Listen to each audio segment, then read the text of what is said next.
छात्रों, हम आपके लिए आरआरबी टेक्नीशियन से एक क्लास लेकर आए हैं और 44वीं क्लास है सामान्य अध्ययन। और सामान्य अध्ययन में भूगोल लेकर आए हैं। भूगोल में भी टॉपिक है वायुमंडल की संरचना। पहला प्रश्न पर चलने से पहले ऐसे छात्र एवं छात्राएं स्टूडेंट्स जो पहली बार चैनल पर आए हैं, चैनल को सब्सक्राइब नहीं कर रखा है, चैनल को सब्सक्राइब कर लें, बेल आइकन दबाना न भूलें।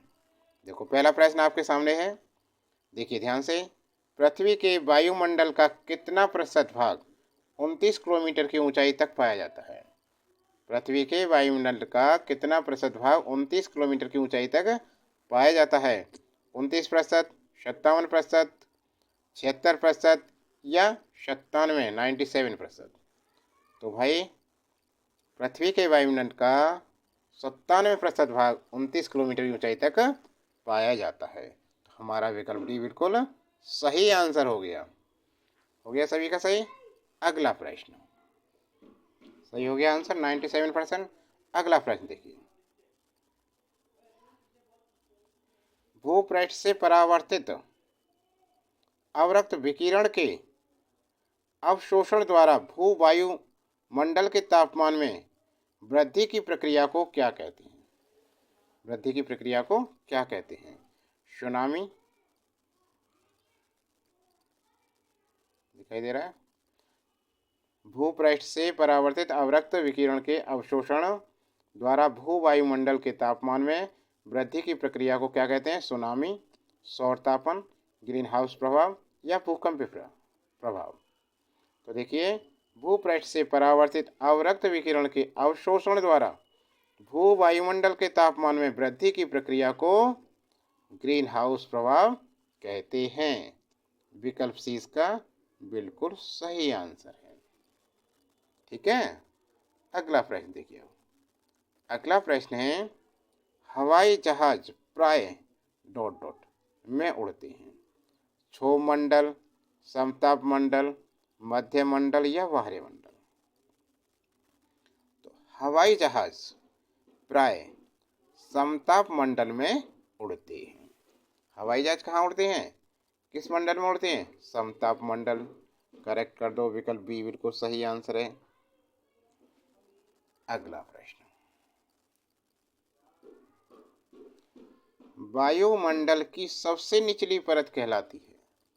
वायुमंडल की सबसे निचली परत क्या कहलाती है? तो क्या कहलाती है ये?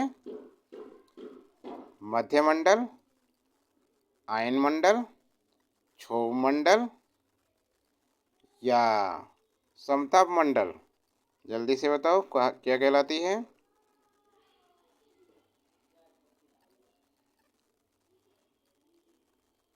तो ये कहलाती है क्षोभ मंडल। क्या कहलाती है? क्षोभ मंडल। वायुमंडल की सबसे निचली परत कहलाती है क्षोभ मंडल। विकल्प सी इसका बिल्कुल सही आंसर हो गया। अगला प्रश्न, अगला प्रश्न है कि पृथ्वी की सतह सबसे दूर वायुमंडलीय परत किस नाम से विदित है? आयनमंडल, वहीवर्मंडल, समताप मंडल या क्षोभ मंडल? तो पृथ्वी की सतह से सबसे दूर वायुमंडलीय परत कहलाती है वही मंडल। विकल्प बी इसका बिल्कुल सही आंसर है। अगला प्रश्न देखिए। वायुमंडल में सबसे अधिक ओजोन कहाँ पर केंद्रित है? Ionosphere, mesosphere, stratosphere, troposphere? तो वायुमंडल में सबसे अधिक ओजोन स्ट्रेटोस्फीयर पर केंद्रित है। विकल्प सी बिल्कुल सटीक आंसर है इसका, लगा दो। ठीक है।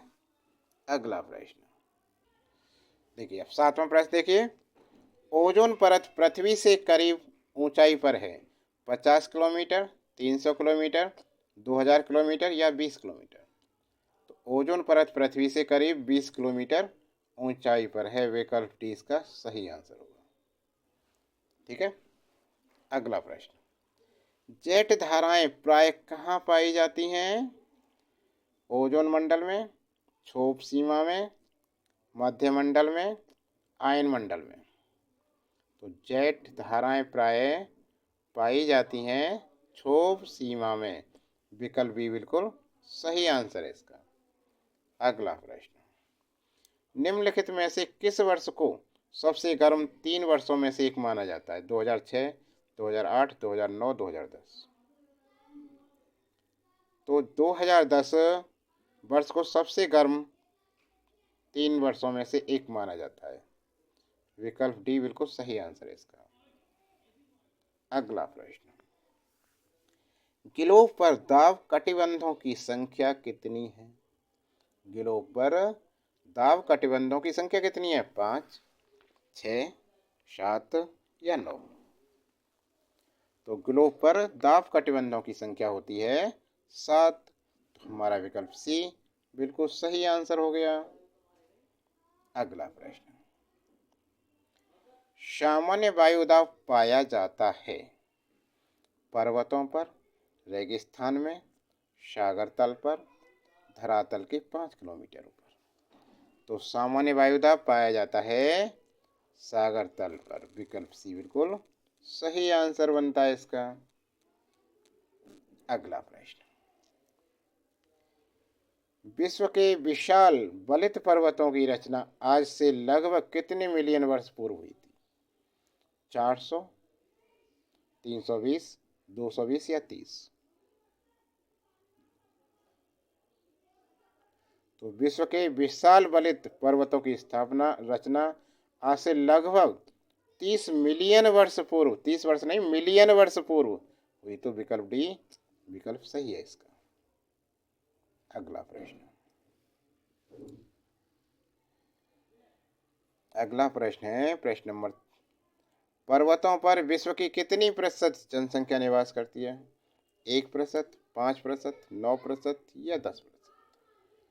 तो पर्वतों पर विश्व की सिर्फ 1% जनजाति निवास करती है, बाकी 99 मैदानों पर। ठीक है।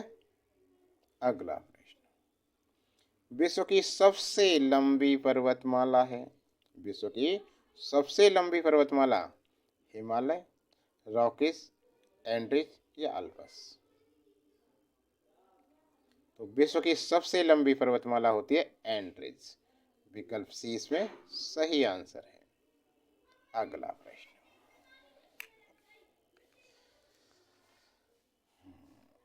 अगला प्रश्न है, ध्यान दें, अफ्रीका का सर्वोच्च पर्वत शिखर माउंट किलिमंजारो अवस्थित है।